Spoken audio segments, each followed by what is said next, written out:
Hello friend, आज अपने बात करते हैं डीसी जनित्र का समांतर प्रचालन। तो अपने क्या डीसी जनित्र के जो जितने भी अपने टॉपिक है वो अपने सभी क्लियर कर लिए हैं। तो आप उनको भी पीछे वाली वीडियो में जाकर देखना। उनको भी क्या अपने शॉर्ट के रूप में किया है, यानी कि शॉर्ट वीडियो के रूप में, यानी कि 5 से 10 मिनट की वीडियो में उससे अपने कंप्लीट किया है। तो उसी प्रकार अपना जो डीसी जनित्र का समांतर प्रचालन है उस पर अपने चर्चा आज करेंगे। तो पीछे वाली वीडियो आप डीसी जनित्र की सभी देखना और उनकी अच्छी तरह से नोट्स भी तैयार कर लेना, जिससे क्या डीसी जनित्र के मैं जितने भी है शॉर्ट वीडियो लेके आया हूँ तो उनमें क्या कोई भी प्रश्न आपका छूटेगा नहीं। और डीसी जनित्र का जितना भी है, चाहे उनकी आर्मेचर प्रतिक्रिया है, चाहे उनकी दक्षता है, चाहे उनकी रेटिंग है, तो चाहे उनके उपयोग है, चाहे शरीर जनित्र है, चाहे शंट जनित्र है, सभी पर अपने शॉर्ट वीडियो के रूप में विस्तार से चर्चा की है। तो आप सभी वीडियो को जाकर R S electrician theory 29 R S electrician theory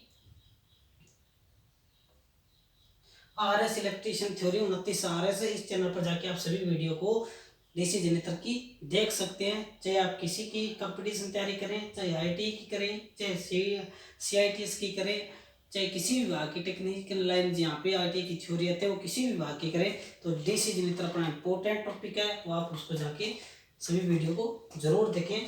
चलो अपने आज बात करते हैं डीसी जनित्र का समांतर प्रचालन। देखो समांतर प्रचालन क्या होता है। समांतर की पहले बात कर लेते हैं। समांतर अपने श्रेणी और समांतर पढ़े होंगे, जिसमें से समांतर भी क्या है अपने आप में एक मुख्य भाग है या मुख्य टॉपिक है। समांतर क्रम को पार्श्व क्रम के नाम से भी जाना जाता है। क्या है? पार्श्व क्रम के नाम से भी जाना जाता है। इसे लूप क्रम के रूप में भी जाना जाता है। पार्श्व क्रम कह दो, लूप क्रम कह दो, और क्या पैरेलल कह दो, एक ही बात है। पैरेलल कह दो, एक ही बात है। या समांतर कह दो, सभी समांतर के ही नाम है, उपनाम है। डीसी जनित्र क्या करता है? जो यांत्रिक ऊर्जा को विद्युत ऊर्जा में बदलता है उसे डीसी जनित्र के नाम से जाना जाता है। प्रचालन क्या होता है? जिस पर अपने क्या है डीसी जनित्र को चलाते हैं, तो वो अपना प्रचालन होता है। देखते हैं आगे इस पर। देखो भार बढ़ने पर, भार यानी कि लोड बढ़ने पर दो या दो से अधिक जनित्र को समांतर क्रम में प्रचालित किया जाता है। यानी कि जब लोड बढ़ता है, आपको पता है ट्रांस जो अपना चाहे कोई भी मोटर है, जनित्र है, ट्रांसफार्मर, सभी पर लोड तो बढ़ता है। तो उन्हें क्या है, उस लोड को क्या है, उस लोड को निरंतर बनाए रखने के लिए या अपने क्या दोनों की सुरक्षा के लिए, या भाई यानी कि कोई भी है, जैसे दो जनित्र है, दोनों पर क्या भार अगर समान हो जाए तो क्या दोनों जनित्र क्या है प्रॉपर रूप से काम करेंगे। और क्या है, कोई जनित्र पर ज़्यादा लोड होगा तो वो क्या वाइंडिंग शॉर्ट भी नहीं होगी। तो इससे कई प्रभाव है जिनके कारण कि अपने जो डीसी जनित्र है उनको समांतर क्रम में प्रचालित किया जाता है। तो भार बढ़ने पर दो या दो से अधिक जनित्रों को समांतर क्रम में प्रचालित किया जाता है। यानी कि जितना आपको पता है लोड बढ़ता ही है, डीसी जनित्र है तो लोड है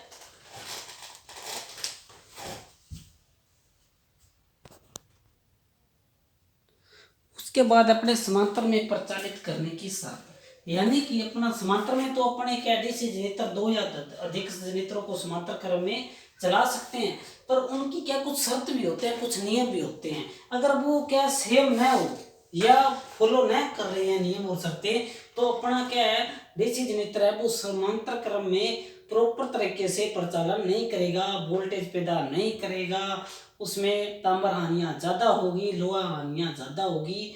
तो इसी प्रकार समांतर क्रम में जो अपने डीसी जनित्र है उनको प्रचालित करने की शर्त होती है। क्या क्या शर्त होती है? एक तो क्या टर्मिनल जो वोल्टेज होती है वो क्या दोनों जनित्रों की समान होनी चाहिए। क्या होनी चाहिए? दोनों जनित्रों की जो टर्मिनल वोल्टेज है वो समान होनी चाहिए। दूसरी क्या है, उनकी ध्रुवता समान होनी चाहिए। क्या होनी चाहिए? दूसरी उन दोनों जनित्रों की ध्रुवता समान होनी चाहिए। ये दो मुख्य रूप से दो शर्त है जिससे क्या अपने डीसी जनित्र को समांतर क्रम में प्रचालित कर सकते हैं। पहली शर्त थी टर्मिनल वोल्टेज समान होनी चाहिए, दूसरी ध्रुवता समान होनी चाहिए। अगर अपने ये शर्त दोनों फॉलो करते हैं तो डीसी जनरेटर को समांतर क्रम में प्रचालित कर सकते हैं और जो जनरेटर है वो प्रॉपर रूप से काम करेगा, उसमें कोई दिक्कत नहीं आएगी और हानियां भी क्या है कम होगी। और उसके बाद क्या है नोट में है देखना, रेटिंग समान होनी आवश्यक नहीं है। ये दो चीजें समान होनी चाहिए, बराबर होनी चाहिए। जबकि रेटिंग समान नहीं होगी तो भी क्या है काम चल जाएगा। क्या है रेटिंग होती है, आपको पता है ट्रांसफार्मर जो डीसी जनरेटर है उसकी रेटिंग किस में होती है, किलोवाट में होती है या मेगावाट में होती है, किस में होती है, किलोवाट या मेगावाट में होती है। डीसी जनरेटर की रेटिंग किस में होती है, किलोवाट में या मेगावाट में होती है। और जो डीसी जनरेटर होता है वो वास्तविक शक्ति को प्रदर्शित करता है। इसको करता है जो वास्तविक शक्ति है, आपको पता शक्ति होती है वास्तविक है, आभासी है, प्रतिघाती, तीन प्रकार की शक्तियां होती है जिनमें से जो जनरेटर है वो वास्तविक शक्ति को प्रदर्शित करता है। क्या डीसी जनरेटर की जो रेटिंग होती है वो किलोवाट या मेगावाट में होती है। तो रेटिंग क्या इसकी समान नहीं होगी तो भी जनरेटर क्या है समांतर क्रम में उसको प्रचालित कर सकते हैं, पर शर्त यही है कि टर्मिनल वोल्टेज समान होनी चाहिए, ध्रुवता समान होनी चाहिए। उसके बाद है स्थिर वोल्टता। क्या है स्थिर वोल्टता अभिलक्षण के कारण ही डीसी जनरेटर को समांतर क्रम में चलाया जा सकता है। स्थिर वोल्टता यानी कि जैसे आपका अपना डीसी शंट जनरेटर होता है उसकी जो टर्मिनल वोल्टेज के लगभग क्या समान होती है, बार बढ़ाएंगे तो उसकी जो वोल्टेज है या उसकी जनरेटर की जो गति है उसमें थोड़ा सा फर्क पड़ेगा। जैसे जैसे भार बढ़ेगा तो डीसी जनरेटर वो समान गति पर चलेगा, उसमें थोड़ा सा हल्का सा फर्क पड़ सकता है। बाकी जो उसके डीसी जनरेटर का जो गति अभिलक्षण है या वोल्टेज अभिलक्षण है उसमें कोई प्रभाव नहीं पड़ेगा।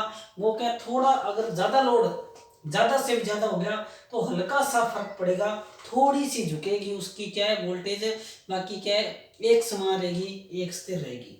तो उसी प्रकार क्या शंट जनरेटरों को वोल्टता अभिलक्षण के कारण ही डीसी शंट जनरेटरों को समांतर क्रम में चलाया जाता है। रेटिंग की बात कर ही ली अपने। उसके बाद है डीसी जनरेटर द्वारा वोल्टता उत्पादित ना करने के कारण। आपको पता ही है डीसी जनरेटर है वो वोल्टेज या ईएमएफ पैदा नहीं करता, तो कोई ना कोई तो कारण होगा जिसके कारण वो वोल्टेज पैदा नहीं करता। तो वो कारण क्या है उसके बारे में अपने देख लेते हैं। अगर देखो डीसी जनरेटर का अवशिष्ट चुंबक खत्म हो गया या समाप्त हो गया तो अपना डीसी जनरेटर है वो वोल्टेज पैदा नहीं करेगा। क्या है वोल्टेज पैदा नहीं करेगा। क्वेश्चन ऐसे भी हो सकता है अगर डीसी जनरेटर में वोल्टेज उत्पादित करनी है तो क्या अवशिष्ट चुंबक का योगदान है या नहीं है। तो अपने कहेंगे कि अवशिष्ट चुंबक का वोल्टेज पैदा करने में योगदान होता है। क्या है अवशिष्ट चुंबक का वोल्टेज उत्पादन में योगदान होता है। अवशिष्ट चुंबक समाप्त हो गया तो जनरेटर वोल्टेज पैदा नहीं करेगा। और उसके बाद है अगर यदि यह आर्मेचर या फील्ड वाइंडिंग कह दो, क्षेत्र कुंडलन कह दो, वाइंडिंग कह दो, कुंडलन को एक ही बात है भाई। जो क्या है एनिमेल्ड कॉपर वायर की बनाई जाती है। कुंडलन किसकी बनाई जाती है, सुपर इनेमेल्ड कॉपर वायर से बनाते हैं। तो आर्मेचर या फील्ड वाइंडिंग के जो सिरे होते हैं अगर वो ओपन हो जाए, ओपन मतलब क्या है खुला हो जाए, तो क्या है जो अपना डीसी जनरेटर है वोल्टेज पैदा नहीं करेगा। आपको पता ही है आर्मेचर क्या फ्लक्स को काटता है और कुंडली क्या है चुंबकीय क्षेत्र बनाती है। तो अगर आपको पता है अगर सिरे खुल गए, वाइंडिंग खुल गई तो वोल्टेज पैदा होएगी नहीं क्योंकि सिरे क्या ओपन है, ओपन में क्या है प्रॉपर काम नहीं करेंगे। उसके बाद है कम्यूटेटर। अगर कम्यूटेटर खंडों का शॉर्ट हो जाए, क्या है डीसी जनरेटर है जो डीसी पैदा करते हैं। डीसी जनरेटर क्या है यांत्रिक ऊर्जा उसको देते हैं और डीसी क्या है यांत्रिक ऊर्जा तो उसको देते हैं और यांत्रिक ऊर्जा और विद्युत ऊर्जा क्या है डीसी विद्युत ऊर्जा प्राप्त करते हैं। किसके कारण करते हैं, कम्यूटेटर के कारण ही करते हैं।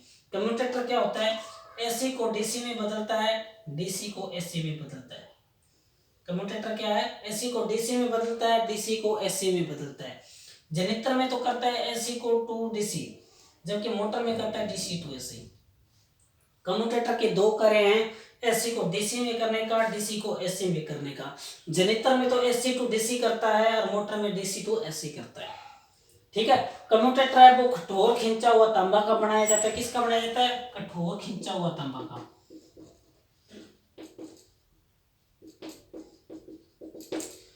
किसका बनाया जाता है? कम्यूटेटर कठोर खींचा हुआ तांबा का बनाया जाता है। और कम्यूटेटर क्या है? एसी को डीसी में बदलता है, डीसी को एसी में बदलता है। जनरेटर में तो करता है एसी टू डीसी और मोटर में करता है डीसी टू एसी। उसके बाद है कम्यूटेटर खंडों का शॉर्ट हो जाए। अगर कम्यूटेटर के, आपको पता है कम्यूटेटर खंडों के बीच क्या भरा जाता है? अदरक भरा जाता है। तो अगर है वो अदरक पिघल जाए या बाहर निकल जाए, वाइंडिंग बाहर निकल जाए, तो कम्यूटेटर अगर शॉर्ट हो गया तो उसके कारण वोल्टेज पैदा नहीं होगी। क्या है? वोल्टेज पैदा नहीं होगी, क्योंकि क्या है? कम्यूटेटर खंडों का शॉर्ट होना भी वोल्टेज पैदा न करने का कारण होता है। तो ये थे अपने वोल्टेज पैदा न करने के कारण। अवशिष्ट चुंबक समाप्त होना, आर्मेचर या फील्ड कुंडलन का ओपन होना, कम्यूटेटर खंडों का शॉर्ट होना। शॉर्ट को पढ़े लघु भी बोलते हैं। जैसे शॉर्ट सर्किट हो गया तो लघु परिपथ हो गया, इससे भी शॉर्ट को जाना जाता है। तो ये थे अपने 3 कारण मुख्य रूप से, जिनके कारण क्या वोल्टेज पैदा न होने के ये कारण होते हैं।